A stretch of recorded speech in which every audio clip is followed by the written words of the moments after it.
ರೈತ ಮಹಿಳೆಯ ಮೇಲೆ ಕಾಂಗ್ರೆಸ್ ಮುಖಂಡನ ದಬ್ಬಾಳಿಕೆ. ಕಿರಿಕ್ ಮುಖಂಡನ ವಿರುದ್ಧ ಕ್ರಮ ಕೈಗೊಳ್ಳದೆ ಹಿಂದೇಟು ಹಾಕಿದ ಬಿಳಿಗೆರೆ ಪೊಲೀಸರು. ಕೂಲಿ ಮಾಡಿ ಬದುಕು ಸಾಗಿಸುವ ಸಾಮಾನ್ಯ ಬಡ ಕುಟುಂಬದವರಿಗೆ ಅನ್ಯಾಯವಾದಾಗ ನ್ಯಾಯ ಕಲ್ಪಿಸಿಕೊಳ್ಳಲು ಮೊದಲು ತೆರಳುವುದು ಪೊಲೀಸ್ ಠಾಣೆಗೆ.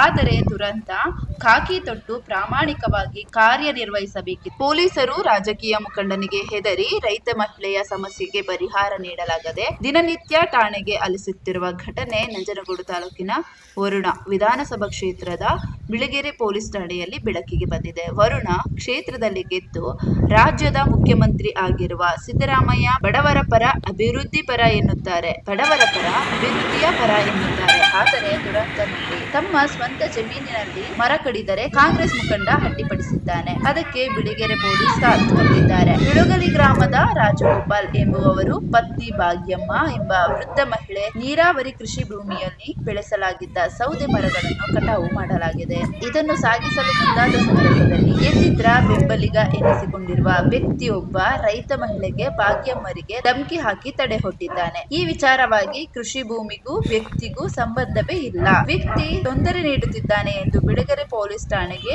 ನ್ಯಾಯ ಕೇಳಲು ವೃದ್ಧ ಮಹಿಳೆ ಭಾಗ್ಯಮ್ಮ ದೂರು ನೀಡಿ ನ್ಯಾಯಾಲಯಕ್ಕೆ ದಿನನಿತ್ಯ ಅಲೆಯುತ್ತಿದ್ದಾರೆ.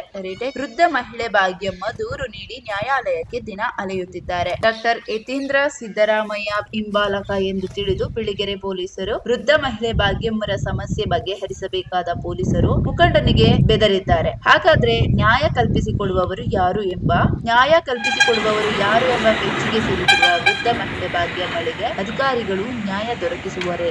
ಸರ್, ಭಾಗ್ಯಮ್ಮ ಅಂತ ನಾನು ಬೆಳಗಲಿ ಸರ್. ನಾನು ರಾಜಗೋಪಾಲ್ ಭಾಗ್ಯಮ್ಮ ಅಂತ. ನನ್ನ ಹೆಸರಲ್ಲಿ 5 ಕುಂಟ ಜಮೀನಿತ್ತು ಸರ್. ಆ 5 ಕುಂಟ ಜಮೀನಲ್ಲಿ ಮರಗಳು ಹಾಕೊಂಡಿತ್ತು. ಆ ಮರಗಳು ಹಾಕೊಂಡಿದ್ದನ್ನ ನಾವು ಈಗ ಪಕ್ಕದ ಗದ್ದೆಯವರು ನೆರಳಾಯ್ತದೆ ತರಿಸ್ಕೊಳ್ಳಿ ಅಂತಂದ್ರು. ನಾನು ತರಿಸಕ್ಕೆ ಹೋದೆ ಸರ್ 2ನೇ ತಾರೀಕು ತರಿಸಕ್ಕೆ ಹೋಯ್ತದೆ. ಇನ್ನು ಬೇರೆಯವರು ಈಗ ನನ್ನ ತರಿಸಕ್ಕೆ ಬಿಡ್ತಾ ಇಲ್ಲ. ಮರ ಕಟಾವು ಮಾಡಿರೋದನ್ನ ಎತ್ಸಕ್ಕೆ ಬಿಡ್ತಾ ಇಲ್ಲ. ಇದು 38-40 ವರ್ಷದಿಂದ ನನ್ನ ಹೆಸರಲ್ಲಿ ಇರೋದು ಸರ್ ಜಮೀನು. ಯಾಕೆ ತಕರಾರು ಕೊಡ್ತಾ ಇದ್ದಾರೆ?